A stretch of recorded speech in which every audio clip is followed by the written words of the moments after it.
दोस्तों नमस्ते प्रणाम। आप लोग कैसे हैं? मैं अपने यूट्यूब चैनल में आप लोग का स्वागत करती हूँ। और हमारे वीडियो देख रहे हैं तो लाइक सब्सक्राइब शेयर ज़रूर करें। और मैं आप लोग के एक देवी गीत सुनाऊंगी, अच्छा लगे तो कमेंट में ज़रूर बताना। माऊ को पके सारिया मालिन कार बेचना, माऊ को पके सहरिया मालिन कार बेचना, एक और बेचे मालिन नारियर चुनारिया की, एक औरिया ना बेचे दुर्गा माई से हरवा की, एक औरिया ना बेचे दुर्गा माई से हरवा की, एक औरिया ना।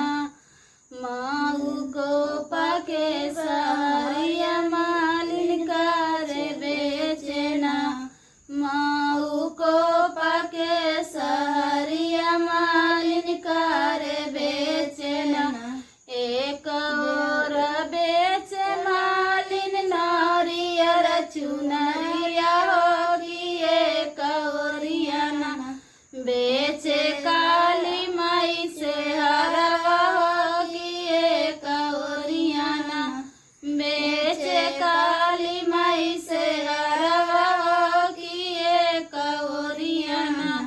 माऊ को पकी सहरिया मालिन कार बेचना, एक और बेचे मालिन नारियर चुनरिया की, एक औरिया ना बेचे दुर्गा माई से हरवा होगी, एक औरिया ना बेचे दुर्गा माई से हरवा होगी, एक औरिया ना।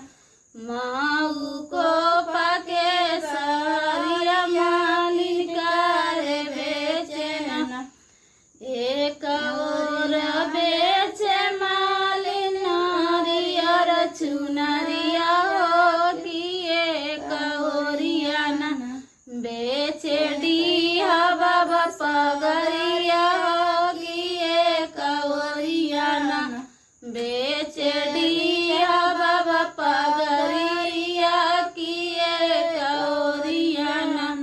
माऊ को पके सहरिया मालिन कार बेचना, एक औरिया बेचे मालिन नारियर चुनारिया की, एक औरिया ना बेचे सातो बहिना से हरवा होगी, एक औरिया ना बेचे सातो बहिना से हरवा होगी, एक औरिया ना।